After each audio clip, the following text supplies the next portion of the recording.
What is going on, everybody? We're here. We're live. And of course, we have more James Gunn Superman to talk about. So we figured we'd bring somebody who does a good James Gunn cosplay just when he wakes up in the morning. And that is Chris Gore. Yeah, you just got to put the glasses on. Look at that. Yeah. Now I'm James Gunn. I'm James Gunn. Oh my God. We've got the man himself. So you can be assured that anytime we get into having an actual, maybe emotional conversation in this, you're going to be there with a joke during this entire live stream in typical James Gunn fashion. But that is the perfect shirt, the Film Threat Superman shirt that you're wearing today. Chris, how you been, man? Doing great. Debating nerds on nerd stuff, and it's refreshing for once. So, it is. And yeah. That has, holy shit, there's been a lot of conversation about this movie, and there should be. This is a DC movie. This is a DC movie with a character who's been around nearly a century, that every single person in the world knows the name Superman. Doesn't matter where you are. I don't care if he's an American hero. He's known every single place around the world, regardless of how Warner Brothers tries to spin it like he's just too American for these overseas places. Well, but I have a problem with that. We'll get into that. I hope to talk about that. Yeah. And, you know, I thought we've had my take on Superman. We've had Jay's take on Superman. We've had Jeremy's take on Superman, which he fucking hates it, which I found a little surprising considering how much Jeremy loves the Guardians movies and a lot of other stuff that James Gunn does.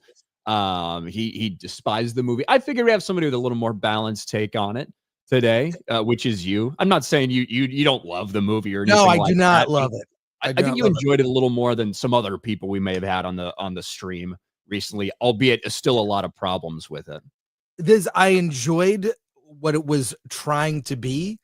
Acknowledge it's not for me. It's a generational thing. I think of myself when I was a kid watching the 78 Superman, you know, decades before you were born. And I saw it in a theater as a kid, and it was great. And I think there's got to be a kid that's 10 or 11 years old seeing this Superman and probably loving it. But it's very simple-minded. I mean, it's very simple-minded, which I'm surprised Jeremy, with a very simple diet, doesn't like a simple movie. It's kind of odd. Seems like that's kind of what I was thinking. Like, I'm watching this, and it's like, you know, I think a lot depends on your expectations when you walk into a superhero movie. And look, the reason that a lot of these, you know, Marvel movies were making billions of dollars for years and years and years was because they were very accessible to the general audience. And there are some people, like, when they go to a superhero movie, sometimes they just want some surface level fun. They want some stuff like that. And I'm not saying that if you like this movie, you're simple-minded. I'm not saying that. I'm just saying that it depends on what your expectation is. And I do think that it's going to play better with families and kids and stuff like that than a lot of other movies that are out, which is why I say I think the box office hold will be a lot, even though the start it's being celebrated like it's a smash hit. When I think domestically it's off to a fine start. Internationally, they should be incredibly, incredibly worried. I don't think it opened less than Ant-Man and the Wasp: Quantumania worldwide. Yeah, I think it'll have a much better hold than that. But we also got Fantastic Four coming down the road. Is that something you're excited for? No. And I'm a big FF fan. I mean, that was my gateway comic. When I was a kid, I read that. It blew my mind. I read that story of Galactus the first time, and it just, I thought I'll never see a movie as good as this story, this three comic issue story. It's so good. But I'm not excited. I'm not even into the buckets. It's a very different FF than what the comics are, you know, especially with Reed Richards. I mean, look, superhero fatigue may or may not be real. Pedro fatigue is real. That's real. People are sick of him. And I'm going to see this movie Eddington later this week about COVID in 2020, and he's in it. So I just can't escape him. Like, that movie, like, I think there's a chance that movie is probably like incredibly well made and acted, and I'm gonna fucking despise it just because of the subject matter. It is basically about during COVID times and about right-wing conspiracy theories and like all of that. That seems to be kind of how it's marketed as. But But, And but yeah. I feel I talked to a friend who saw it, said it was one of his favorite movies this year, and it doesn't really take a side, but what it does is talk about people who weaponize all the different, like wearing a mask and 6 feet away. They weaponize that and use it. So I hope it's very balanced. I don't expect it to be because Hollywood can't help itself, but yeah. Man, Well, there's so much to talk about here, but yeah. we kind of heard, I think we heard it, was it Cannes where they did the little panel and talked about it? It's like, once I heard them talking about, and look, cast interviews can destroy your perception for a movie because they say retarded fucking things all of the time. And we had some comments about this movie, which to me, when I watched it, it's like, why would you even say that if it's not present in the movie? We heard Joseph Quinn and Matt Shockman talking about Fantastic Four, be like, this is a different version of Johnny Storm. He's not going to be chasing women in a womanizer because that's not really sexy these days. And then you release like a little trailer specifically about Johnny wanting to clap Silver Surfer's cheeks. So it's like, why do you say this if you're going to portray the character this way? It's weird.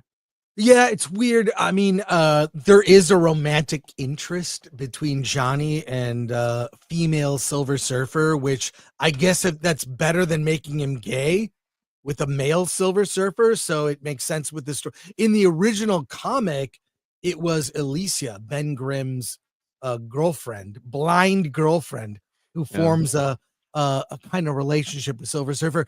Whatever. Okay. But I'm glad we're talking about this kind of stuff with regard to Superman instead of, they gender swap this or race swap this. Although an argument can easily be made that Superman gets his ass kicked a bit too much in this movie, where he seems, and he hasn't earned the respect of, his colleagues, the world. It's weird. It's just, we want it to be a certain way. I enjoyed it better the second time I saw it because I was like, well, the movie is what it is. My perception of what it was going to be isn't what it is. And the second time, I just enjoyed parts of it, but still, the flaws really stand out. And that a Jor-El thing and the changing of his heritage, that's the thing I despise the most. And I bet they will change it. And it makes Superman similar to Pattinson's Batman, where Pattinson's parents have a tarred legacy, it's tarnished. And similar to Ray, right? Ray, the descendant of the villain of the Star Wars saga, Palpatine, Ray Palpatine, turns against her grandfather to be good. Well, this is what Superman. This is a weird trend where it's evil parents now and the descendants turning against their parents. I find it very there could be something to that. Why is this recurring in superhero or hero mythology? Our biggest mythologies now are becoming, because the original story with Luke OT, his father was, obviously evil, but he redeemed him. It's a very Christian story. And Lucas, if you've ever read the book, The Secret History of Star Wars, have you read that? I don't think I've ever actually read it. No, I've seen it around, but I've never gotten around to reading it. Bar none. Get the audio book because the guy who reads it does everyone's voice. He does Harrison Ford and Frank Oz and George Lucas. It's awesome. But George consulted a child psychologist when he made Empire Strikes Back to see the effect that it would have on kids if he revealed the villain to be the father of the main hero. Like that could really scar a child. So I just don't think that modern filmmakers are taking these decisions very seriously. So this is it's weird when you notice it. Holy crap. Superman is Ray effectively. It's strange because, and I one of the criticisms I have for the Jor-El scene, and we might as well get into that because there have been people coping about that for the past week who this is what we do when we love films, right? If you love something, even if there's a flaw in it, you'll try to say, well, this is what I think. And, sometimes I think that's just explaining your position. Sometimes I think it's coping if there's like overwhelming evidence. But in the movie, there's a big change to Superman lore, and that is that Jor-El and Lara, after sending Superman to Earth, they leave him a little message, and and the first half of the message is really nice and sweet. It's like, we love you more than the world, we love you more than land, we love you more than everything. Go do great things, our son. And the second part of the message got corrupted. He was never able to see it because of the damage in transit, stuff like that. It's like 20 minutes into the movie, Lex Luthor breaks into the Fortress of Solitude, has the engineer hack the computer, and is able to download something that was never be able to access before, and plays it in front of the entire world and airs that the second half of that message is, hey, by the way, humans, they're fucking retarded. They're dumb. They're weak. Go there and rule over them, lord over them. Just kill anybody that gets in your way. Create a harem of women. Take as many brides as you can so you can spread your superior Kryptonian seed. Do that, our son. We'll be very proud of you. And it's kind of out there. And throughout the entire movie, I am thinking to myself, okay, they're going to reveal that this is actually just a ploy by Lex. And you know what? Like, in principle, Chris, I actually am really down with the idea of Lex Luthor trying to do something like this. Yeah, it makes sense. And create a crisis within Superman, throw him completely off, have him questioning everything. I think that's a great plot point to introduce. However, it was very easy to just be like, well, Lex actually manipulated that. That's not real. Yep. And you explain at the end, after Superman has gone through the crisis, come to realize that even if these are my parents, that doesn't mean that's who I have to be. This is who I'm going to be. I'm making this decision and, fighting off everybody and winning the day and saving the day. Then it gets revealed to him, no, Clark, that's not actually what was going on. Here's the real message. And I think it'd be cool. I think it'd be awesome. I think it should have been done. But no, this is real. And James Gunn confirmed this the other day.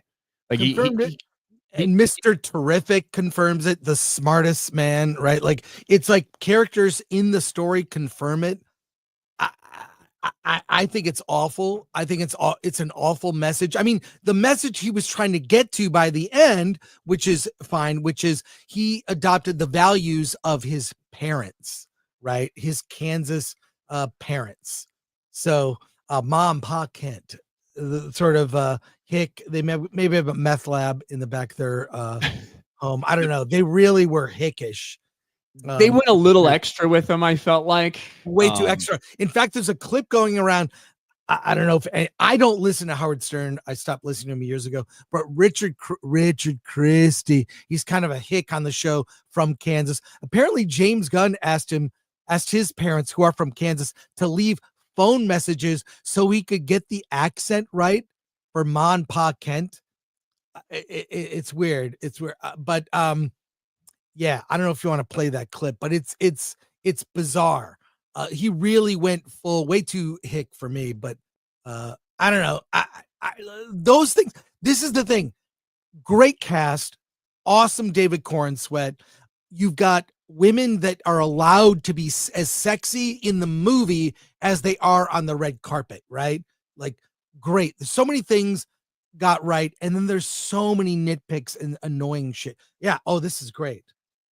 Yeah, it's like, and I 100% what you're saying is correct, and that's what makes Superman such a unique hero, is because his morals, he's an alien, but he is human because of the way he was raised by his adoptive parents, by Ma and Pa Kent, and it's so important to his character.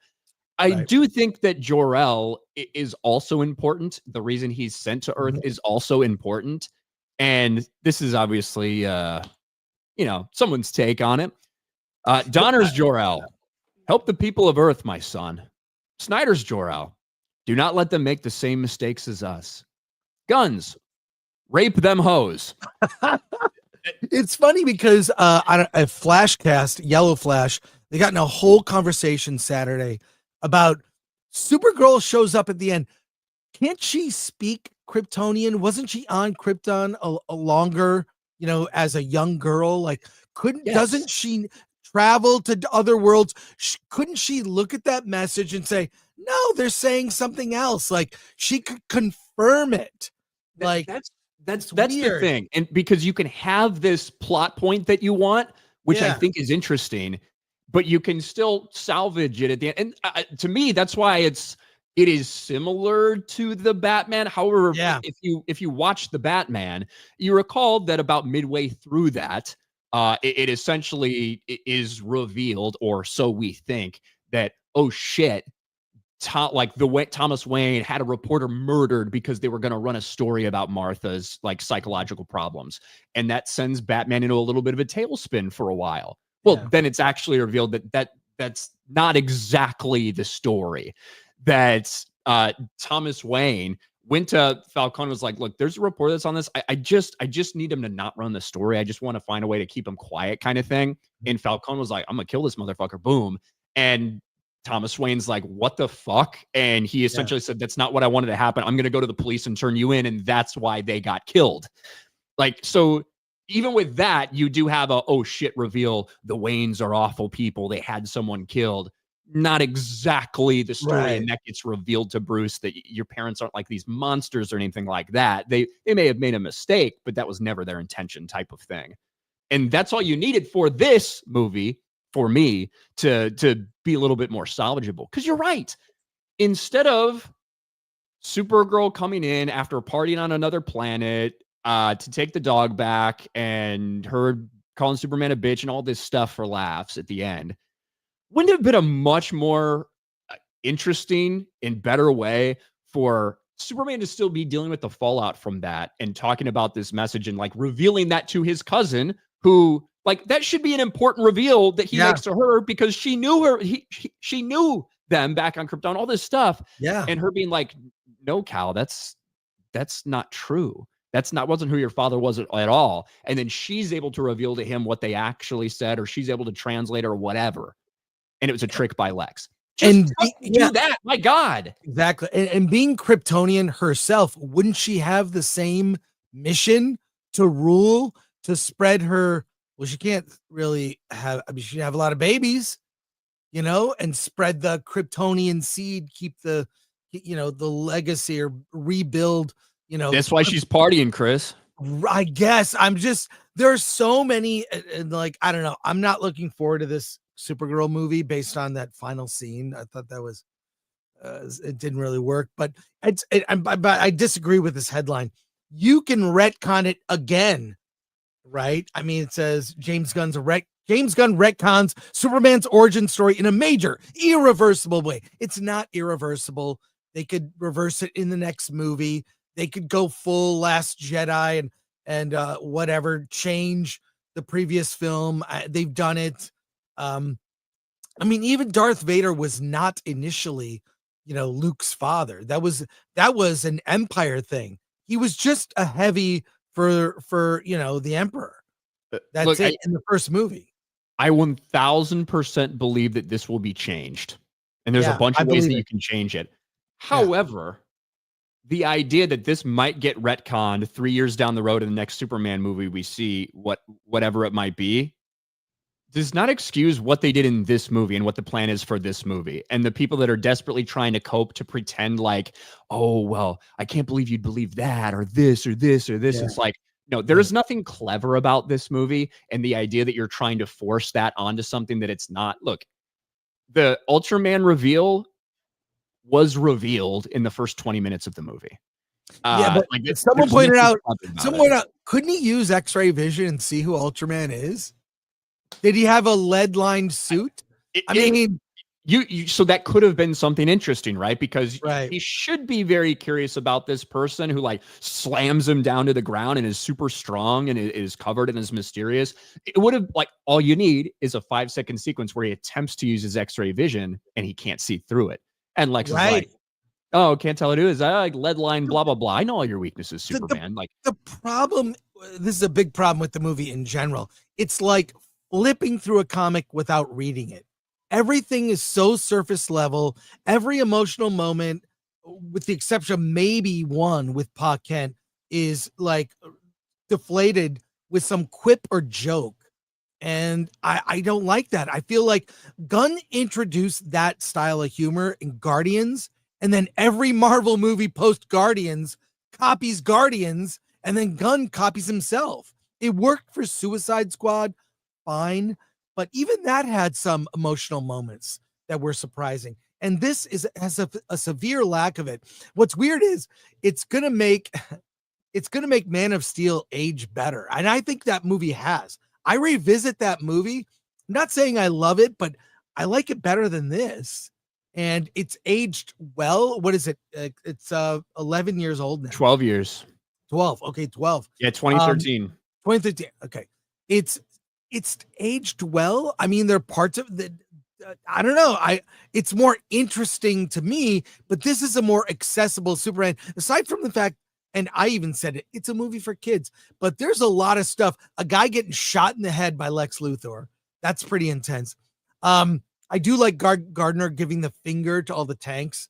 That was great. And there's swearing throughout. So you can say it's for kids, but I think, if you're a parent, it's definitely PG-13.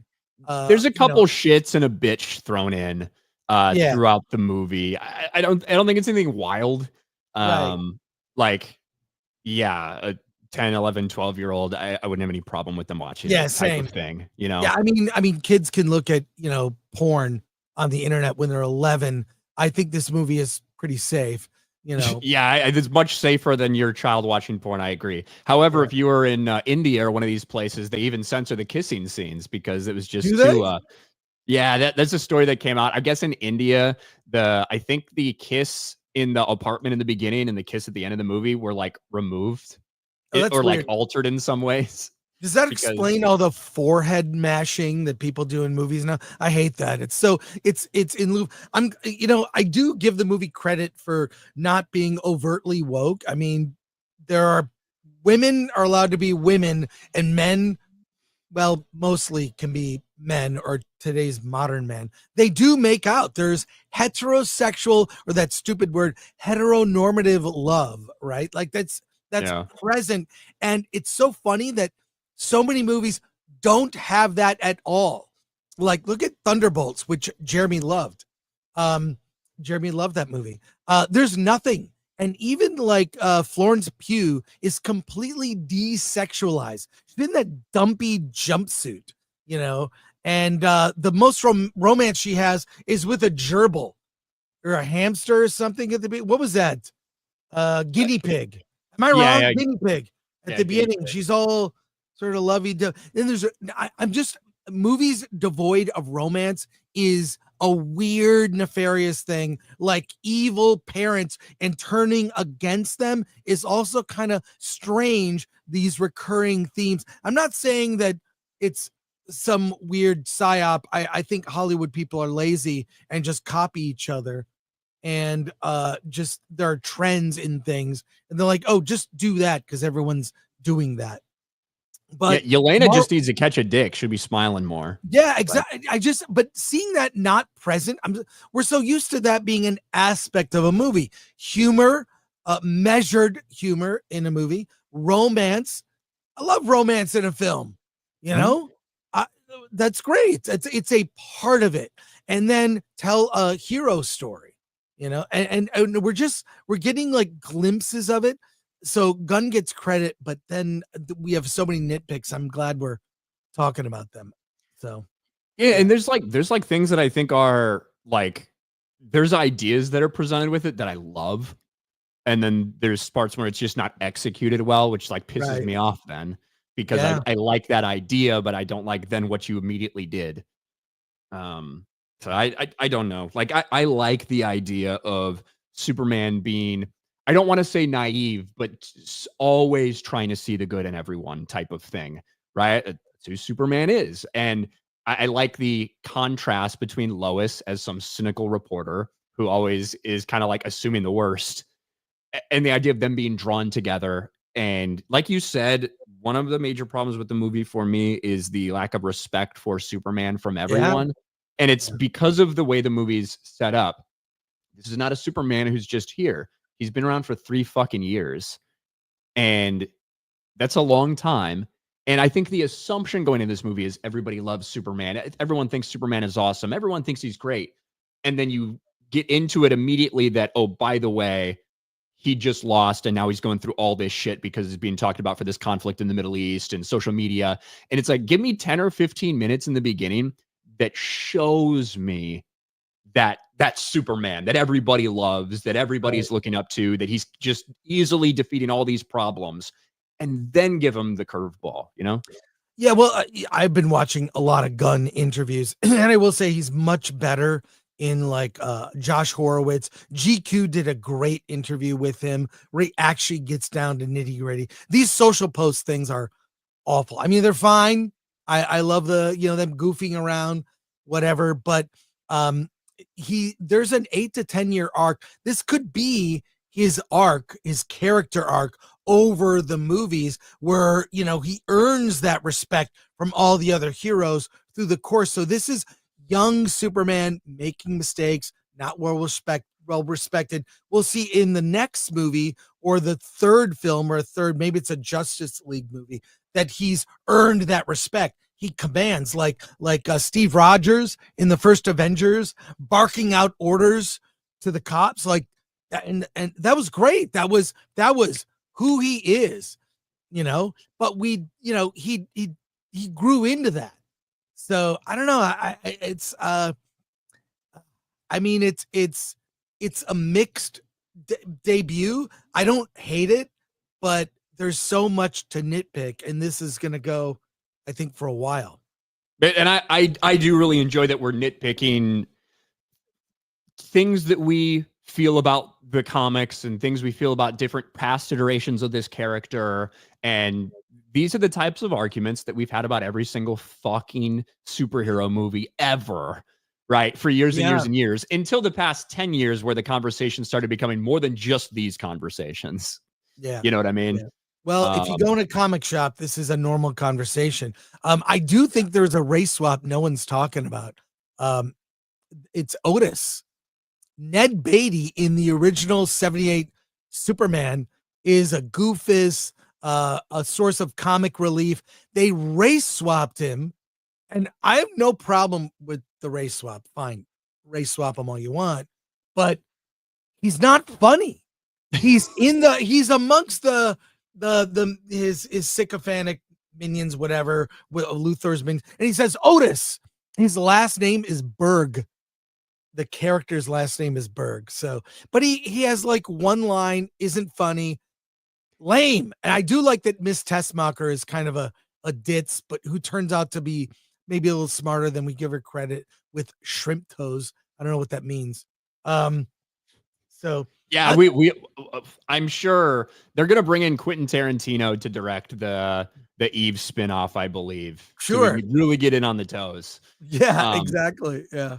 And obviously the box office, the reason it's such a big deal is because it is a big deal. You're relaunching your universe. You decided to move off from something. You decided to reboot this thing. And this is the superhero in Superman and $220 million global debut.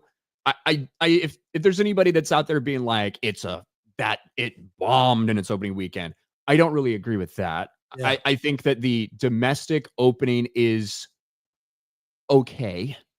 The international numbers should be very worrisome for them. And overall, I think it's a weak opening. It has a chance with great word of mouth. And I think this is going to hold much better than Captain America Brave New World or some of these entries. I think it's going to have a very solid hold throughout this week and the second weekend. But it's going to have a Guardians of the Galaxy. If it has a hold similar to Guardians of the Galaxy, right? Which had about a 3-time multiplier or something close to that. If it holds like Guardians of the Galaxy 3, you're talking about a movie that might make $600 million. So like this is why like we have to be looking at these things. And one of the massive copes, we saw Warner Brothers, look, we know what they're going to do. I would not expect Warner Brothers to come out and say after this, well, we are fucked. Of course, they're going to come out and celebrate and say, we have big plans for this universe and blah, blah, blah. They try to tell us we'll be happy with 500 million. Bro, if this hits 500 million, they will be very, very worried about the future. But this was one of the lines that I saw in one of the interviews with Jeff Goldstein, president of Global Distribution, talking about the international numbers, We always knew this would be bigger in the US than international. Superman has always been very American-centric. Well, one, if Superman's so American-centric and all of this stuff, why didn't you actually lean into that instead of running away from the America aspect throughout everything? I mean, this is why I think this movie has been so overly scrutinized. Every aspect of it, every line on the red carpet, people are overly scrutinizing it. This is why you see people like that annoying guy from Variety that baits everybody into saying stupid shit, and then the right actually comments on it. It's like this constant loop of baiting each other and commenting, because Superman represents the American identity. In a way, Superman is our Zeus, modern mythology. It's important. The colors of his suit, with the exception of the yellow, which if you turn white, is red, white, and blue. He symbolizes America, American values. That's why it's important, especially today. So to not lean into that, because we have people from all over the world who want to be here in America, who want to live American values. And to not lean into that, I think, is a mistake. I think now's the right time. And to brush that off, I don't know, maybe that is the reason it's not spectacular, not bad, just the box office is mid, and I think the agreement is probably, you could say, the movie is mid, not bad, not great, just mid. I'm not used to watching this show so long and not going to soups. It's great to have a conversation. We can talk this long and not go to super chats. I see everybody in the chat. Yes, we will get to super chats. We're just kind of on a roll here. Yeah, we're on a roll. But how do you feel about that? Like, it really is. Superman is the embodiment of all that is American. It's apple pie. It's, middle of the country. It's good people and good values. Look, there are people all around the world, regardless of what we think about, this person in charge or this party in charge or whatever, that shit changes every 2 to 4 years. Okay. Yeah. So like all of those things that we always argue about here, those things change often here in America, but globally for years and years and decades, has there been a lot of criticism for America from a lot of other places? Certainly there has, but also it is still a place that is like the dream for everyone to go to, the place that they want to get to, that they want to go there. They want to come to America. The idea that you would shy away from it is retarded. And this is cope. Superman has always been very American-centric. And the reason we're talking about international numbers, a $95 million international debut, that is about half of what Guardians of the Galaxy 3 debuted to internationally. That is less than Shazam debuted internationally. So this is what we're talking. Is Shazam a bigger name around the rest of the world than fucking Superman? Stop with this cope. And there's one Superman movie that you could like point to and be like, well, that had about the same amount of interest between domestic and international. And that would be Superman Returns. Virtually identical domestic and international. Yeah. All of the other stuff, Man of Steel, we can look at Man of Steel, right? Significantly more internationally than domestic. Batman v Superman, significantly more international than domestic. Yeah. Even Superman, 1978, Superman, 165 million international to 134 domestic. And Chris, just for inflation on this movie, it's got to be 2 trillion. Sure, it's like 1.4 billion or something if you adjust for inflation, I'm sure. But you are a little bit older than I am. The kind of norm now is for movies to do a little bit better internationally than domestic in these global box office releases. In 1978, was that the norm? No, that's crazy. Yeah. Let's look from some other big hits like around this time frame. Jaws, domestic, 273 to 210. It must be more American centric than fucking Superman. E.T., 439 domestic, 357 international. Star Wars, released the year before, 460 domestic, 314 international. This is before the international box office became a massive deal. Now we know what a huge thing it is. It was rolled out much slower there. You couldn't expect the same returns from these international numbers back then. But even in 1978, which is still the gold standard, even that movie had more international. So this is a massive fucking cope to pretend like, oh yeah, we always knew the international was going to be incredibly fucking disappointing. There's a lack of interest in this movie, period. Like from international markets. Despite their efforts to embrace the human way instead of the American way. I think we all agree the clips that came out did not help the film. In context, they were fine, but the clips did not help. And the trailers weren't, I mean, Jeremy's pointed it out. Man of Steel trailers are not only the best Superman trailers I've ever seen, might be one of the greatest trailers ever for Man of Steel. Were so good. They gave me, I remember getting chills. I had a YouTube playlist I still have of all the Man of Steel trailers and TV spots. Those trailers with Hans Zimmer's music are amazing. Amazing. The trailers for this did not impress, unfortunately.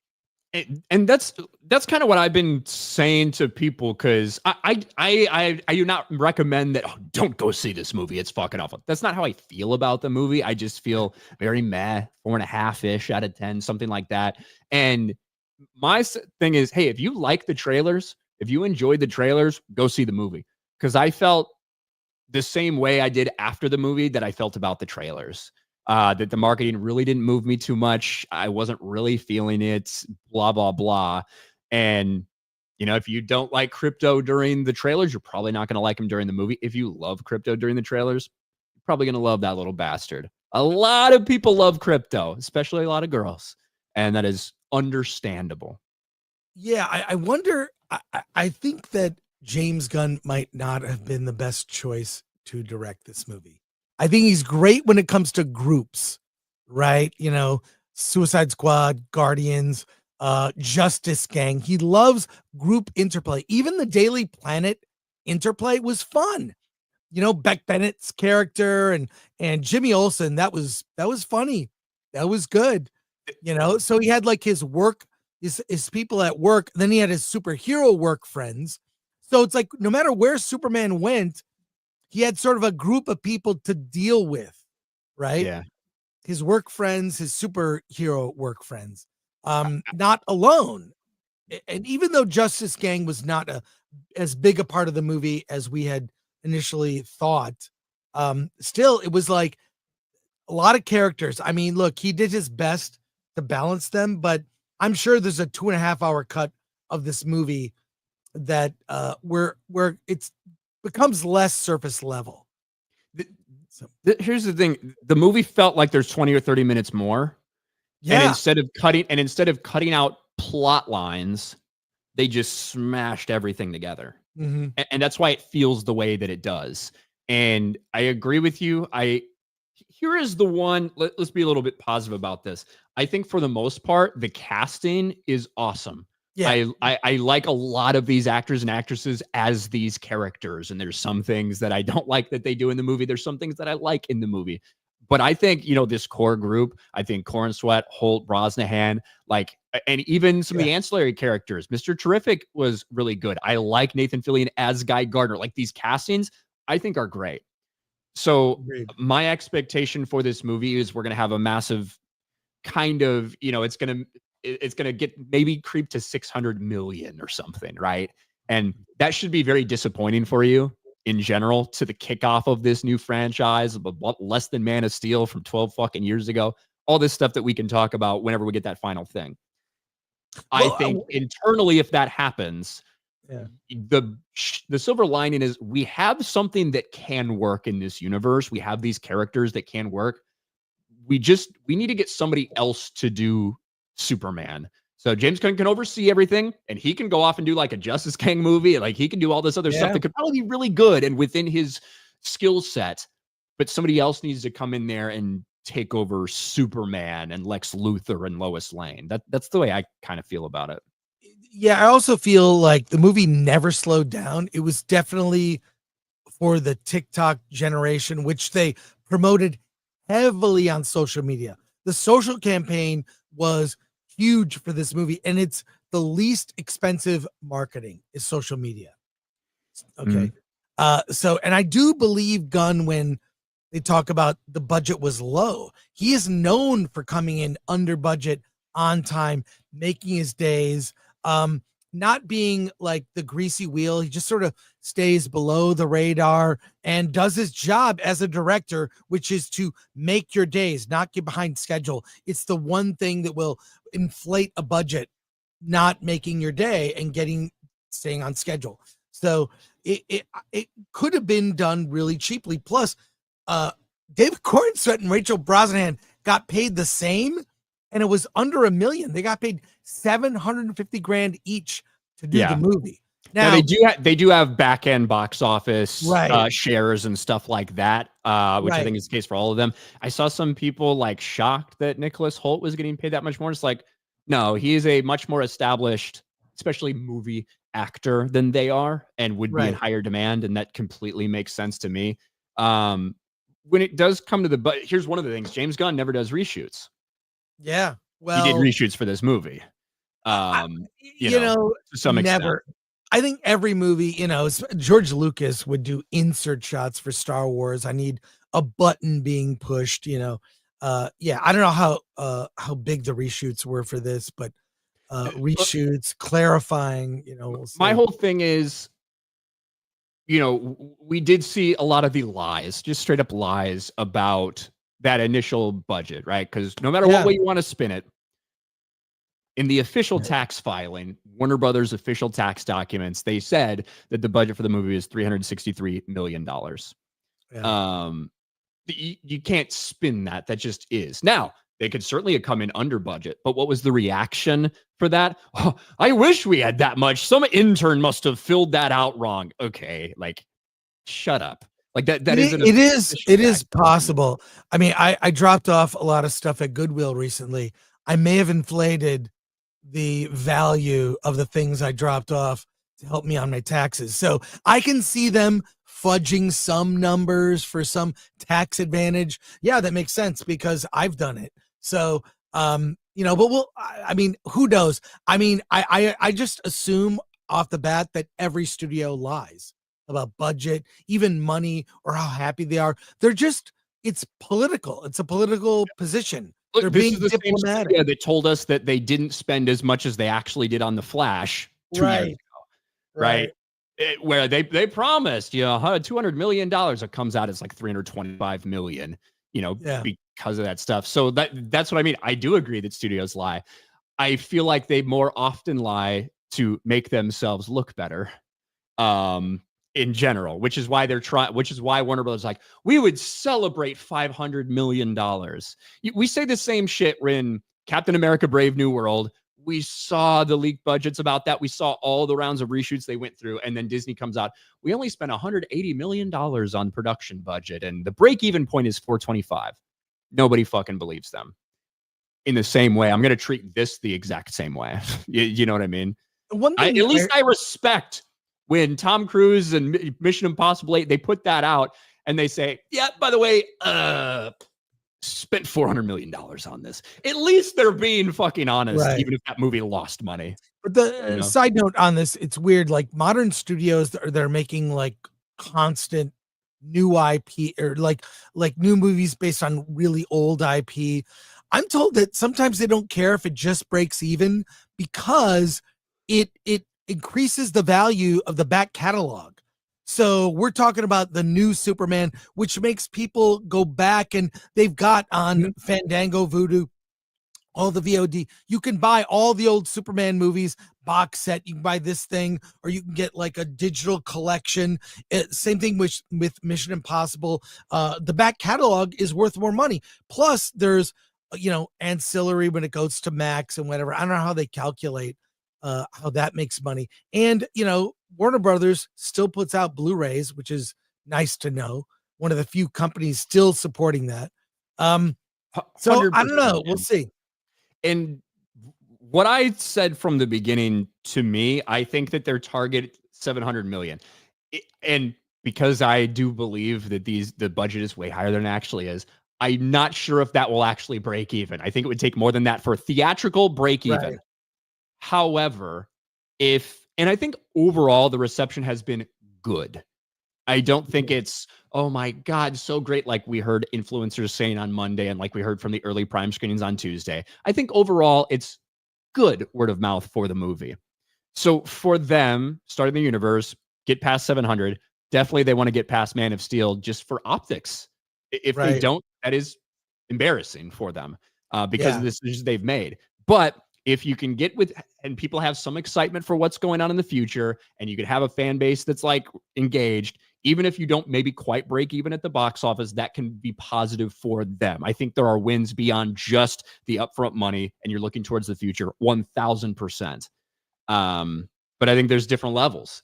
If it makes 500 million, they're gonna be like, fuck, this is not good. We need to reevaluate maybe what we're doing. If it makes 6, they'll be like, let's think about some changes. Like they're levels. Do you know what I mean? To what the reception is from the fan base versus what they actually feel like internally.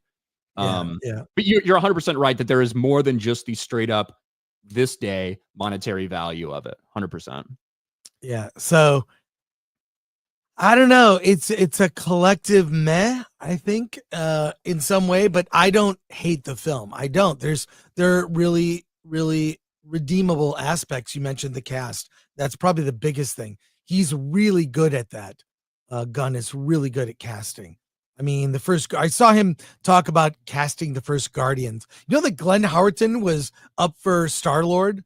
Really? Yeah. It was down to him and the Parks and Rec guy. Chris. So the Always Sunny guy and the Parks and Rec guy. Yeah. Wow. Yeah, that's actually funny. That's weird. I love Glenn Howerton as Dennis Reynolds. Yeah. And then I don't know if you've seen AP Bio. Have you seen that? No. AP Bio, it's like a show that's been on for 4 seasons where he's like some really down on his luck dude who used to be a college professor and is now teaching at some fucking high school. He is basically his character from Always Sunny in that, which works. But yeah, I don't know how Glenn Howerton would play as Star-Lord. Yeah. But I could not look. I loved Chris Pratt in Parks and Rec, but I mean, he completely transformed his body to play Star-Lord. Because he did the Marvel diet. He even did a thing on social media called a series called What's My Snack, where he was going through his diet and every day he would reveal what his snack was. He would get one snack a day. He was under such a strict diet. Everything was portioned out. It's a very funny series if you can find it. But Gunn's interviews, sort of not the sort of alternative ones, are much better. Although I saw an interview with him done by David Desmalchin where he's in a coffin. It's called Grave Conversations.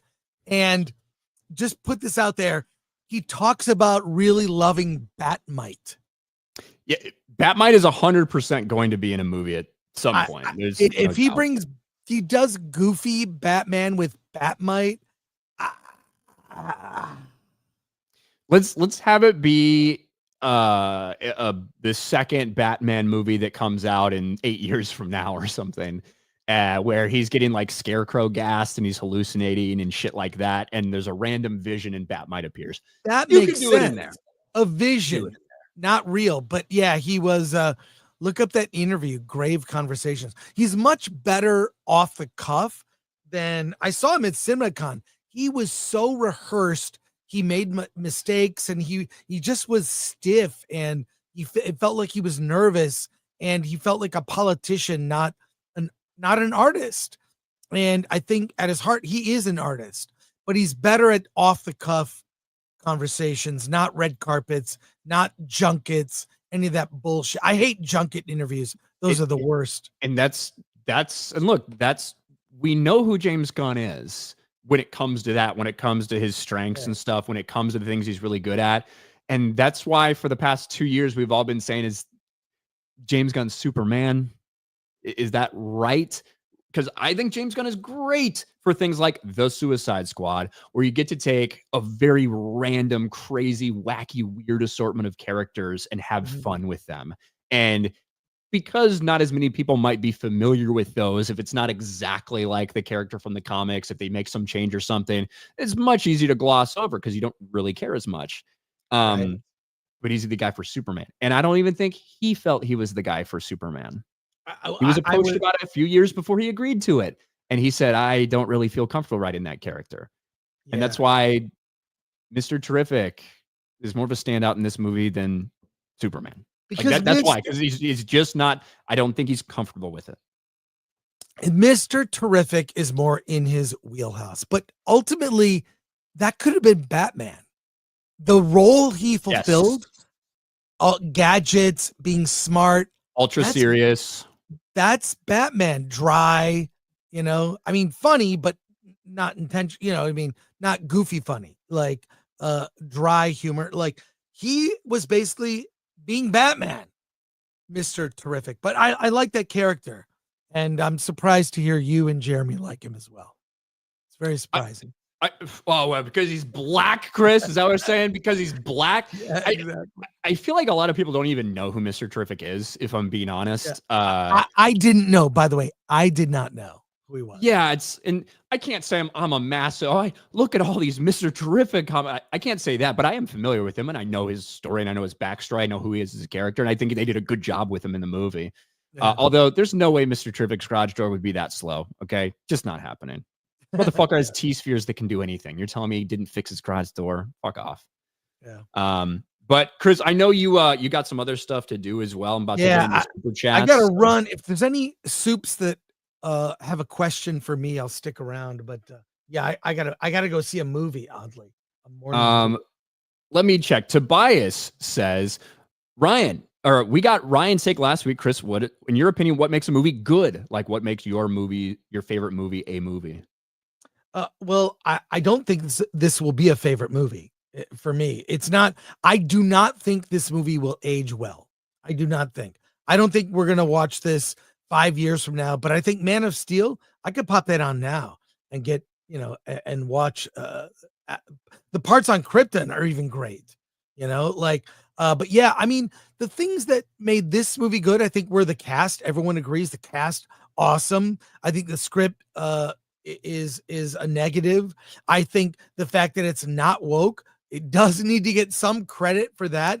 But it's also like Gabe El-Tayeb was on our show Versus yesterday, and it's kind of like if you've been walking through the desert for weeks and you get a glass of water and you're like, that was the best water I've ever had. That's this movie in some ways, because the women were allowed to be just women. There were heterosexual relationships. There's not. I didn't notice any gay shit, but I'm sure it's in there. But I didn't notice any overt stuff that is overtly woke. But it was like, yeah, we haven't seen a movie like that in a while. As someone who I think has watched all of James Gunn's movies, where do you rank this in his filmography? I don't know. I like a lot of movies better. I like Suicide Squad better. I liked Guardians 1 better. I liked the movie Super with Rainn Wilson better. So this is like mid to lower of his filmography.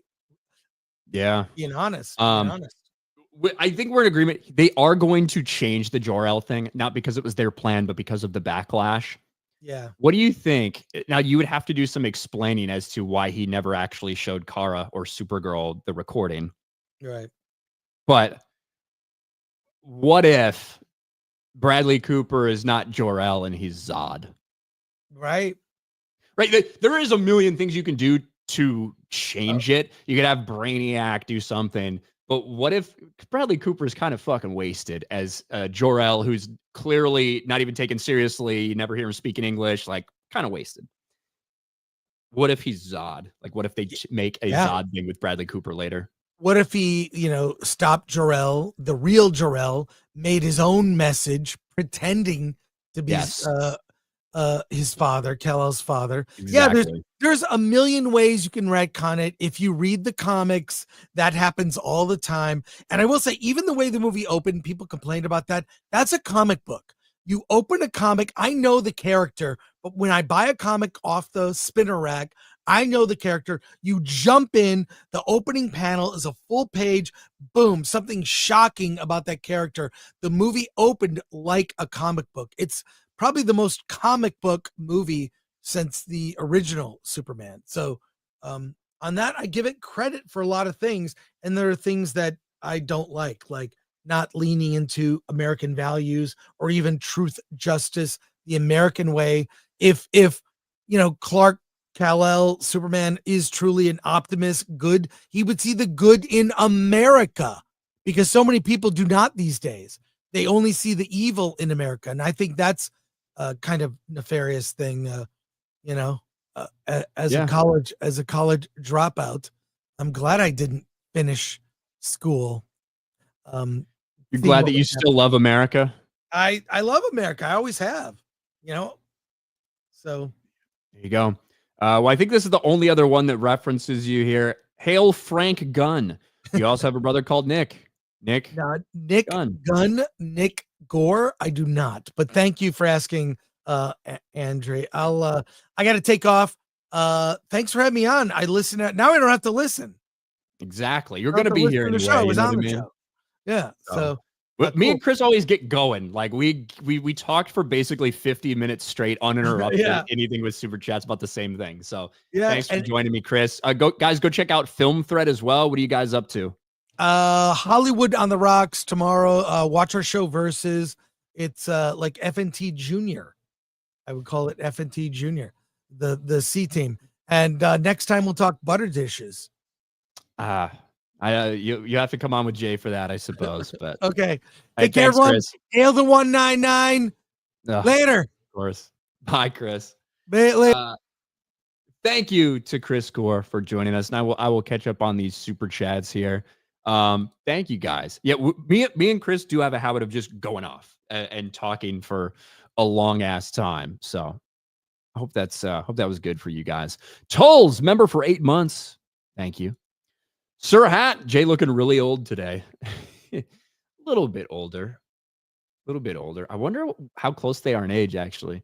Alex McCarthy for 2. It's Tuesday with no J. Meta PC code RK Outpost or 199. Check it in the description. Thank you, Alex. Chris Karan. Woo, top tier team today. Chris Karan. You'll be happy to know, sir, that I was feeling so guilty because you're always bugging me. I didn't wait around for someone to meet. I just drove all the way down to Beardo's house where he had my stuff. Got my Walter Payton jersey. Got my champion, my Super Bowl, my Bears Super Bowl replica ring, and all those cards you put in there. Chris, cannot thank you enough, dude. This is fucking awesome. So I'm glad I have it. Getting ready for football season, bro. So want to let you know that I got it. Warbrayer, you two are the Carl and Russell of G&G. Thank you. Mo Zamboni, what's the point of a Zod in Superman's gun now? Like I said, I think that 100% it's intended to be this way.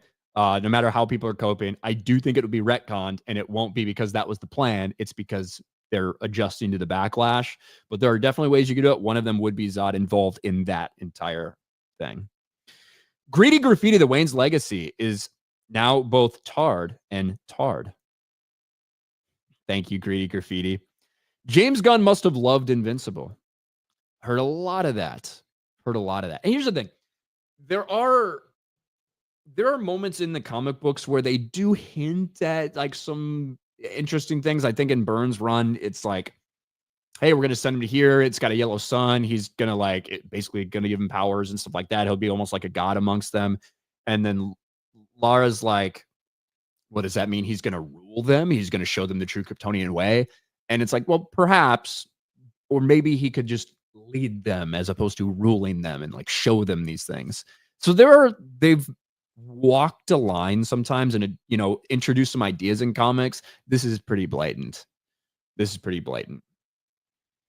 Patrick Free, Superman is Goku now. I don't watch, I've never watched Dragon Ball Z, but I've heard that.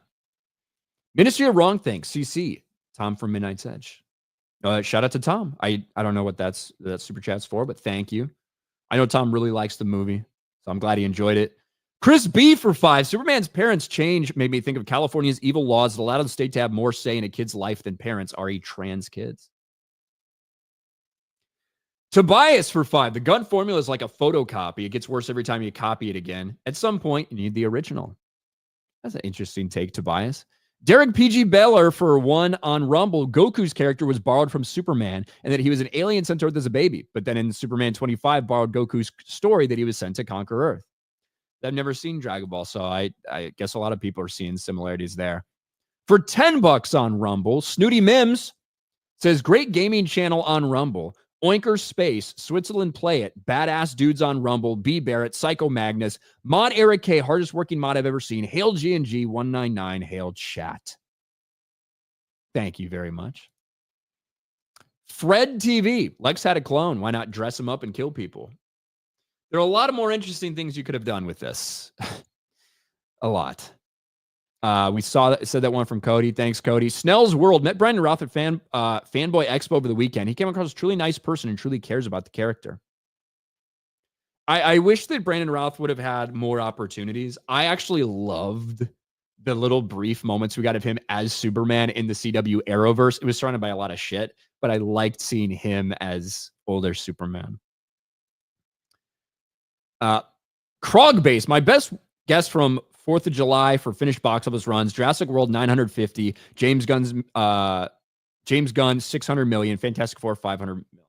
My original prediction was, I believe, Superman around 900-ish for Jurassic World Rebirth, 700 for Superman, and like 6 to 650 for Fantastic Four.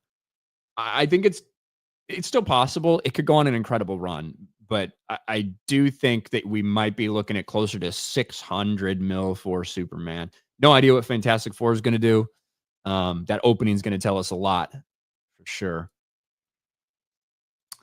Tobias, wasn't there a whole thing with international tourism that Americans weren't as boisterous and proud as they used to be years ago? Like other countries found it fun how proud we were, but now.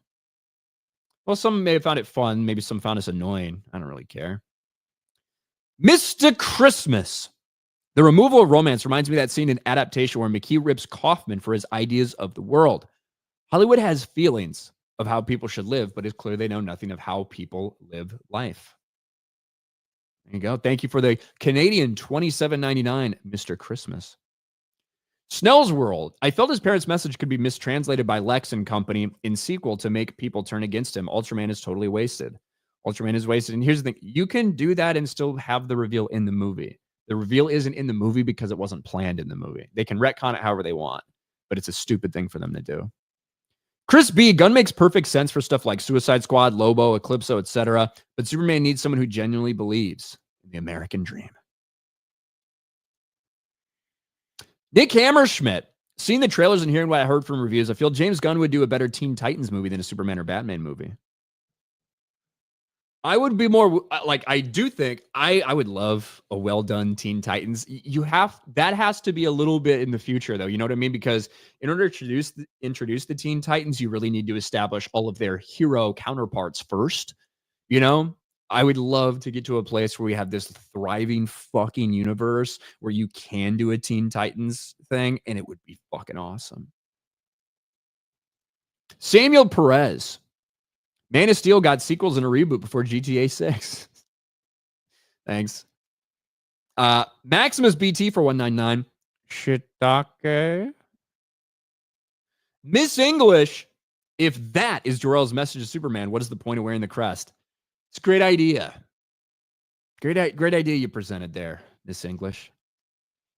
Patrick Bowser for 5. Ryan, you ever crack open that Gaunt's Ghost book I sent you? Dan Abnett is one of my favorite writers and real brains behind Guardians of the Galaxy 1. I have the book, Patrick Bowser. I haven't really had an opportunity to get too into it or anything, but I do have the book. I didn't know that. So that's extra motivation for me to read it. Thank you, Patrick. Storm Shadow, not going to complain about a retcon. Change it for the fans should be celebrated. Disney Star Wars could learn a thing or two rather than calling their fans toxic. Well, hold on. If they do listen to people and retcon it, then sure.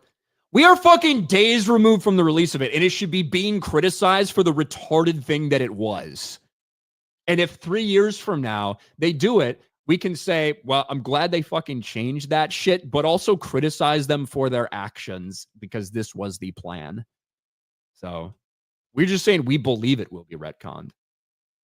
So I will absolutely complain about this thing that is stupid and retarded. And then if they retcon it, great, but you don't get full fucking marks for doing something stupid and then trying to fix it. But yes, listening to the audience is a good thing. I agree. With that being said,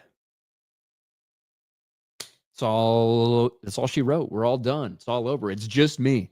I will not be back tomorrow. I don't think Jay will be back tomorrow. I think it'll be should be Jeremy and Beardo. So, but I think it's me and Jay back on Thursday and Friday as always. So appreciate you guys hanging out. Thanks to the mods for chilling, and we will talk to you. Oh, Tuesday night's main event is tonight. I don't know what time. It sometimes changes, maybe like 6 or 7, something like that. So go check that out tonight here on this channel. And I'll talk to you guys later. Bye, everybody.